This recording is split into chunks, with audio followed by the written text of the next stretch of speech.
ये प्रश्नोत्तर मुख्यतः कुंडलिनी साधना कर रहे साधकों को सामने रखकर बनाए गए हैं।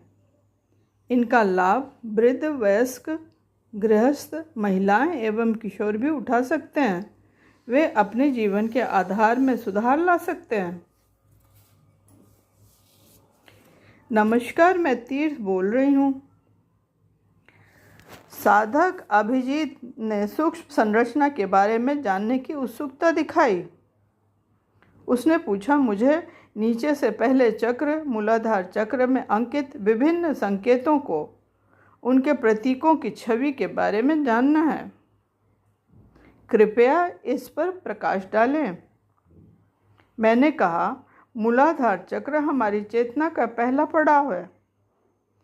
इसकी स्थिति रीढ़ की हड्डी के अंतिम सिरे अर्थात टेलबोन के नीचे है।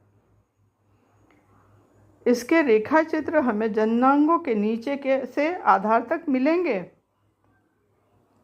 यही हमारी आधारभूत आवश्यकताओं की सांकेतिक छवि अंकित है।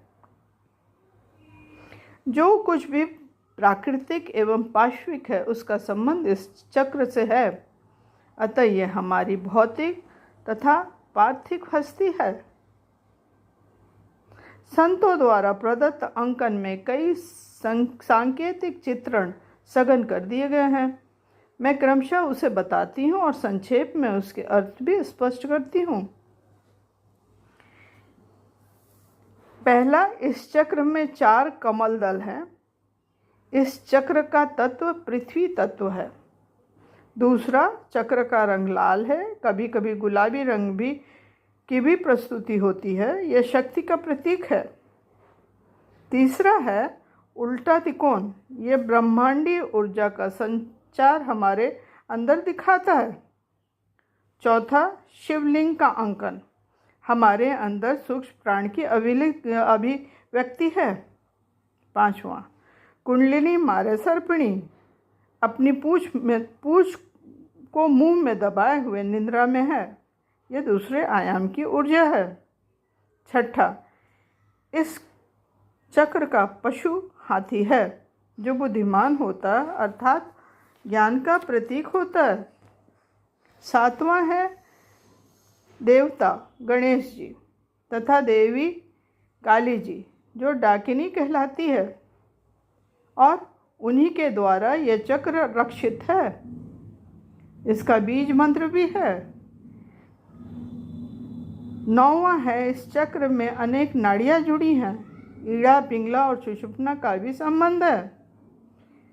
10वां, आपान वायु का भी नियंत्रण यहीं से है। दूसरा प्रश्न, साधक अभिजीत ने अपने आभार प्रकट किए। पुनः उसका प्रश्न आया, मूलाधार की गति और अशुद्धियों के बारे में कुछ कहें। मैंने कहा, गति एवं अशुद्धियों के बारे में मैं आगे विस्तार से बताऊंगी। अभी तुम्हारी जिज्ञासा शांत करने के लिए संक्षेप में कहती हूँ। सभी चक्रों की अपनी अपनी गति है। स्वस्थ अवस्था में ये सामान्य गति से चलायमान रहते हैं, परंतु अशुद्धियों की उपस्थिति में इनके अनुरूप चक्रों की गति प्रभावित होती रहती है। कभी अति तीव्र या फिर अति न्यूनतम गति होती है। तीसरा प्रश्न था, साधिका अनामिका ने सामने रखा। उसने कहा, इस जानकारी से जनसाधारण को क्या लाभ होगा। मैंने समझाया कि उन्हें पता चलेगा कि व्यक्ति विशेष द्वारा किए गए कार्य तथा अनुभव स्वयं उन्हीं के अंदर अंकित होते ही रहते हैं। व्यक्ति कोई भी कार्य लोगों की दृष्टि से छुपाकर कर सकता है, किंतु स्वयं अपने से छुपाकर नहीं कर सकता है। उसके अशुद्ध अंकन उसे आगे भी प्रभावित करते ही रहेंगे। उनका मार्ग सदैव भ्रमित ही रहेगा। उनकी मानसिक शारीरिक स्थिति उन्हें बारंबार आंदोलित करती रहेगी। अतः सभी को सतर्क रहना चाहिए। शुद्ध आचरण एवं उचित गतिविधियों में संलग्न होना चाहिए। ठीक है, मैं फिर मिलूंगी। धन्यवाद।